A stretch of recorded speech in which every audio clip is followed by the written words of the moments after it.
Hey guys, what's up? I'm Swordfish1390. Today I'm going to be doing a review of Final Fantasy 13 with my good friend Forestlock. Say hi to everybody. Hey, what's up, everybody? Um, like I said, today we're doing Final Fantasy 13, doing my first co-op review on my channel. So we're gonna get it started. Really, first let's talk about the story. I'll let you take this. What are your thoughts on the story, Forrest? You know what? To be honest, the story to me, I thought was pretty interesting. I actually thought the pace was pretty decent. Um, Probably the best thing about the story, in my honest opinion, was how much of a different take the story changes based on how the previous Final Fantasy games were.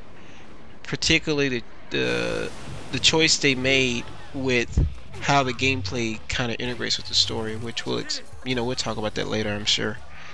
But the story itself is pretty interesting with the Falsi and Lucy.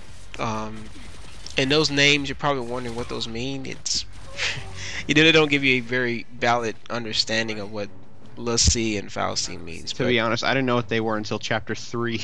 yeah, actually for me it wasn't until chapter um, 6, I believe. And Wow. that's pretty sad. Yeah, like I never went back and read those things in the menu system. I didn't honestly see no reason to. I mean, you never really had that problem in any Final Fantasy game. You kind of understood what was going on, but they didn't really make a lot of valid sense. It's like it feels like they throw like after the first battle practically they throw the words purge and Falsi and Lissy at you like all at the same time without any explanation, and you're kind of like, please tell me what this means. Yeah.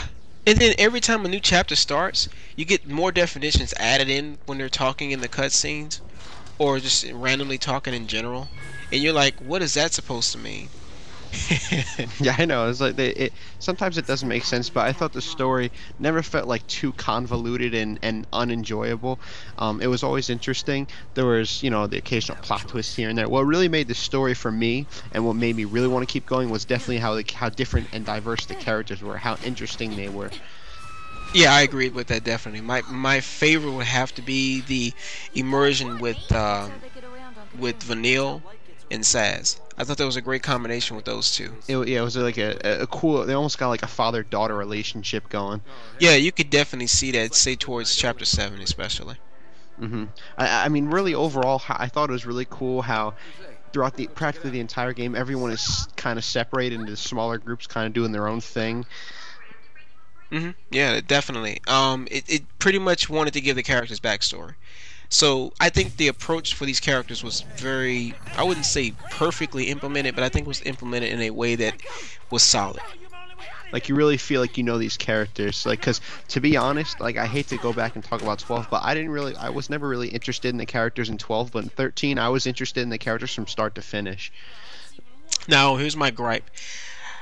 Snow to me didn't seem to have that charm or that presence in the story. It felt like he was there just because of a love interest with Lightning's sister, Claire, or whatever her name Sarah. was. Sarah, I mean. Yeah. Yeah, I mean, to me, it just felt like they didn't really think that all the way through properly. Now, I mean, I could be wrong, Sword. I mean, what was your opinion about Snow in general as far as story-wise? Well, to be honest, now I hate to disagree, but I thought Snow was a cool character because I just liked his cheerful personality. Now, like you said, I kind of wish they would have expanded upon his relationship with Sarah, other than kind of short flashbacks. But I really liked how it was like this love triangle kind of. It was like Snow was engaged to Sarah. Lightning wasn't happy about that because she hates Snow, and she thinks she just doesn't like him, and then she's always looking out for Sarah as the older sister. So I thought it was a really interesting little twist that was going on with the relationship. Yeah, Yeah. yeah, you're absolutely right. I mean, I didn't think about this, but there's a part where he doesn't really have a big impact on the story for a pretty good while. He's kind of like there, he's there, and then you don't hear anything about him for a while. Yeah. Oh yeah. I remember because at the end of chapter 3, Snow fights his what do they call the summons or whatever. He fights them, and then after that, you don't see him again till like chapter 7 or 8. You're No, like, what? Where'd he go? exactly. They show short cutscenes of him with Fang, but that's it, and then you don't see him ever again. That's kind of how I felt about that for the most part. But I mean, other than that, I think Lightning played a pretty cool role. I mean, it was a good character to start with in the beginning of the story with Sass. That Hmm. opened up the importance of those two characters. And Fang definitely played a big role. Who else I really like was Hope because he was this cowardly little kid and kind of just went with the flow. And then he joined up with Lightning, like he teamed up with her, and then he kind of toughened up and he almost became like the leader of the group in a kind of way like that. Definitely. So really, all in all, like all the characters were really good. Like even if the story wasn't good, um, you would keep playing anyway, just because the characters were so well done, in my opinion. Yeah, I agree with that. But So story for me, I think is a plus. I agree too. Even if don't let the streamlined approach of the game, which we'll get into in terms of gameplay, scare you away because the story is very well done. But we don't want to talk about that too much and spoil it. So, all right, let's move on to the gameplay. I'm gonna say the gameplay. Well, especially the battle system is definitely my favorite in the whole Final Fantasy series so far. What we have is an active time battle system that's been used in previous installments, but it has been expanded upon. Okay, yes, it may be a little weird to vets of this series that you only have direct control over one character, but considering how deep the battle system is, especially as the game goes on, you'll be happy that you don't have to micromanage every single character. And yes, there is an auto battle feature, but really, like I said, it's the same thing with switching your characters because especially to get to the latter half of the game, and Forestlock I think will agree on me, considering how difficult the game gets. You won't have time to be navigating excessive menus. You'll be looking at your paradigms. You'll be changing paradigms non-stop, and then you'll have to look at your character's HP and know when to switch to medic, and then try to stagger your enemies. So really, this is one of the deepest battle systems in my opinion. Not only that, it's really cool because they expanded upon the ATB system, where every character's gauge is segmented, so you can take multiple actions rather than just like a turn. So really, the battle system is very deep and it always keeps you on your toes. So over Force, what are your thoughts on the actual gameplay? Man, I have to agree with you on everything you said. I mean, I just love the fast-paced experience with this game, and in my honest opinion, it's my second favorite battle system, right behind Final Fantasy IX.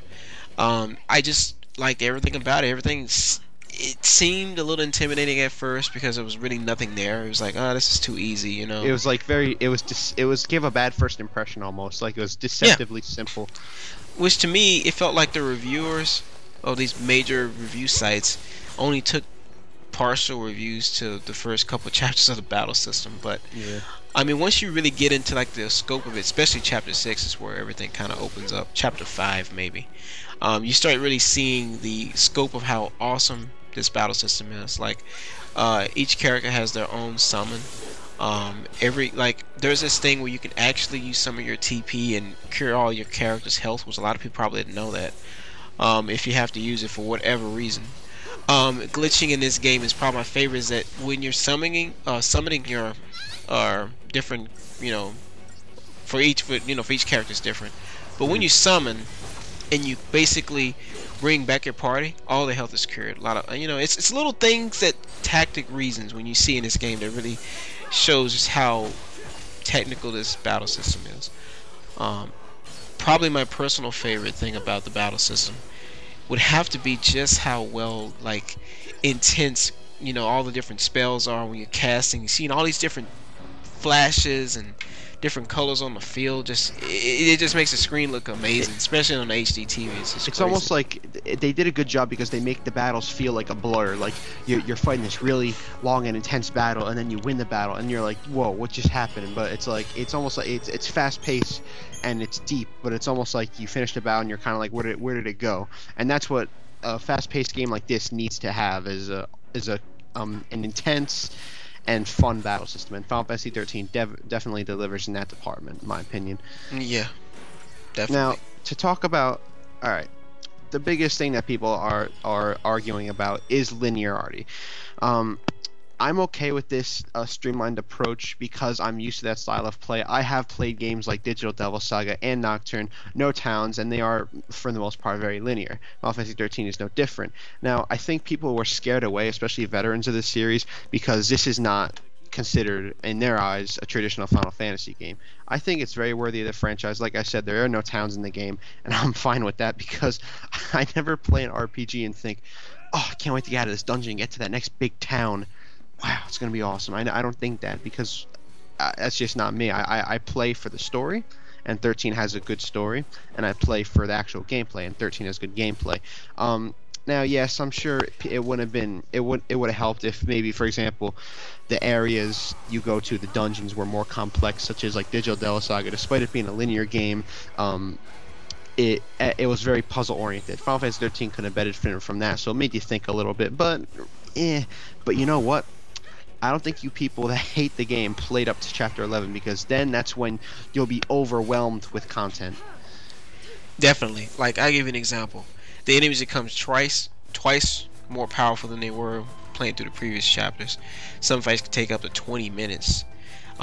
Then there's all these other 60 plus missions you can do, which brings back some of the classic Final Fantasy enemies that you saw in like 8 and 7 and whatnot.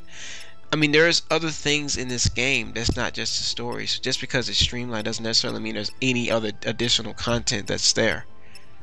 The game has a difficulty for any player who's a fan of Final Fantasy. It's definitely there at the end, especially the ultimate weapons. They're almost impossible to do. So definitely, I would say get ready to invest a lot of hours into 13. Yeah, I have like pretty close to 300 hours, so there you go.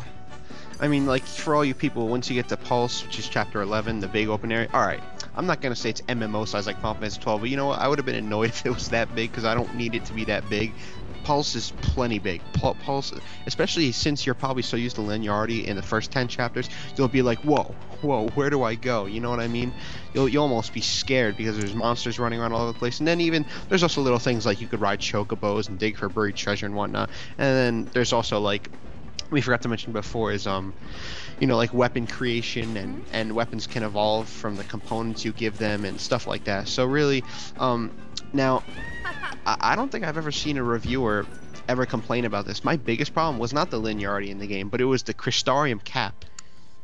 Yeah, I didn't like the fact that each chapter was capped off. I mean, it felt to me as if it was a way to make the game more challenging earlier on.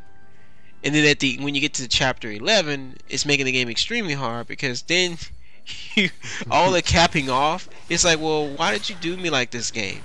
Mm-hmm. I mean, yeah, I think that was not a good idea, honestly. Like, because I really want to have the freedom to develop my characters. Like, going back to Digital Devil Saga, I know I keep going back to it, but as linear as Digital Devil Saga is, you have complete unlimited amount of customization options. Like, you'll be overwhelmed at how big that grid is. In this game, not really. How it works is like this. I always hate people comparing it to Final Fantasy X, but in a way it kind of is comparative to the sphere grid. We were talking about paradigms before. Paradigms are roles that allow you to do specific abilities. Say, for example, I'm a commando, I can use abilities such as normal attack or blitz. When I'm a ravager, I can do abilities such as fire and water and blizzard. So that's what paradigm shift comes in. That's how that comes into play. You switch between these different roles on the fly. You gain, there are no levels in this game. You gain CP or Christogen points, I believe, and then you could spend these points by going to the Crystarium, which is you'll be able to select from all the 6 different roles. You can use up the CP to learn all your abilities, and there's also like little branches and stuff like that. So that's how you learn the abilities. But like we were just saying, you're capped off at a certain point. So it's like, what? There's like grinding doesn't even exist in this game. It's kind of pointless. I don't see the need for it. No, the first 10 chapters, because you're in a line, you just fight the enemies that you see, and you'll be fine. You don't really need to grind, to be honest. Mm-hmm. It's not until chapter 11. But, like, still, I just kind of, you can't help but think, like, why did they do that? What were they thinking? But to be honest, I mean, that's not like a huge flaw. It's just like, it kind of makes me think that I wish they would have went a different way. Like, I really forgave the linear part. You know what I mean? But overall, the gameplay is very well done. It's very polished, I think. So overall, like I said, the gameplay is fine. And do you have any final thoughts, Forestlock?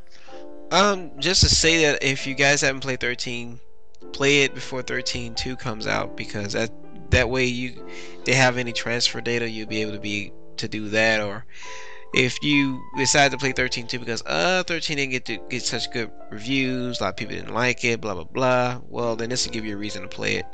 I definitely think 13 gets a lot of hate for very small reasons, and honestly, you should look at this game for what it offers, not because of the fact it's not being like the others. Yeah, I mean, pretty much what Square Enix did was like, all right, we're willing to change whether you are or not. That's kind of what they were thinking, and you know what? I'm okay with change.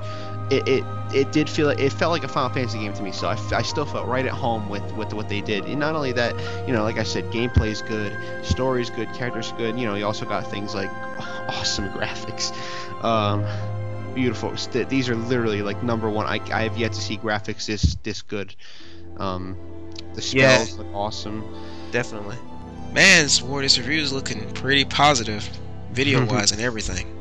Yeah, I'm happy the way it's turning out. And you know what?